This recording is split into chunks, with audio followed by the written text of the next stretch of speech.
असम में जिहादी गतिविधियों को लेकर नई बहस छिड़ गई है। विवाद सांसद बदरुद्दीन अजमल के बयान को लेकर हुआ, जिन्होंने दाढ़ी टोपी वाले को जिहादी समझने पर एतराज किया। असम सरकार ने तुरंत पलटवार किया कि यह मामला नया रंग देने की इसको कोशिश हो रही है। जिहादी गतिविधियों पर सख्ती धर्म के आधार पर नहीं होती।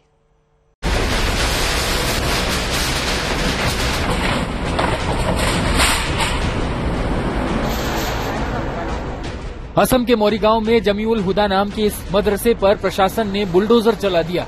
वो मदरसा जमींदोज कर दिया गया जहां से जिहादी गतिविधियां चल रही थी, जिनका कनेक्शन बांग्लादेश से था। यहां के मुफ्ती पर आतंकी कनेक्शन मिला, लेकिन इस घटना के बाद से जिहाद को लेकर यहां बहस छिड़ गई। विवाद भड़का तो सांसद बदरुद्दीन अजमल के एक बयान पर, जिसमें उन्होंने हर दाढ़ी और टोपी वाले को जिहादी बताने पर एतराज किया।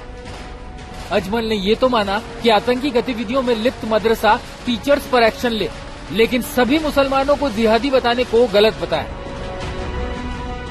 सुनिए अजमल ने जिहाद को लेकर क्या कहा, जिस पर सियासत शुरू हो गई। उन पर मामले को भटकाने के आरोप लगे। टेररिज्म को और संतरासवाद को या जिहादिज्म को किसी धर्म के साथ नहीं करना चाहिए। टेररिस्ट है, वो हिंदू है ना मुसलमान है। उसका अगर धर्म कुछ होता तो इस किस्म का वो काम नहीं करता।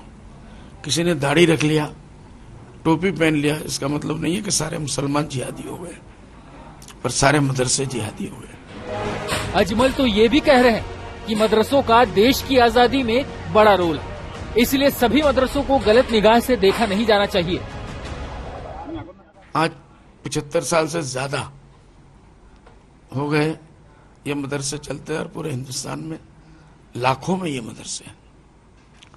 चीफ मिनिस्टर साहब को ये मालूम होना चाहिए कि हिंदुस्तान को आजाद कराने वाले जहां और लोग हैं, मदरसों के स्टूडेंट्स जो उस जमाने के हमारे बड़े बड़े लीडर थे,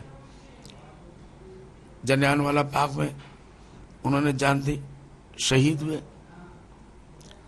और दूसरे अंग्रेजों के साथ अगर सबसे पहली लड़ाई ली है अंग्रेजों को भगाने के लिए, इस मुल्क से निकालने के लिए, वो सिर्फ मुसलमानों के उलमाए किराम ने लिया। दाढ़ी टोपी वालों को जिहादी बताने पर अजमल ने एतराज किया तो असम सरकार हरकत में आ गई। असम के मंत्री ने दो टूक कहा कि अजमल मामले को नया रंग दे रहे हैं, जबकि हेमंत बिस्वा सरकार धर्म के आधार पर कोई कार्रवाई नहीं कर रही है। Badruddin Ajmal wants to divert the main reason, main jihadi activities, saying all this nonsense. We are not against Dari Tupi wala Muslim, not a little bit, not at all. You are against jihadis, those who are involved in jihadi activities. Assam में आतंकवाद और जिहाद बड़ी दिक्कत है। पूरे देश में जिहादी गतिविधियां अमन चैन की राह में रोड़ा बनी हुई हैं। ऐसे में जरूरत इस बात की है कि ध्यान भटकाने की जगह इन पर सख्त एक्शन हो। ब्यूरो रिपोर्ट, आज तक।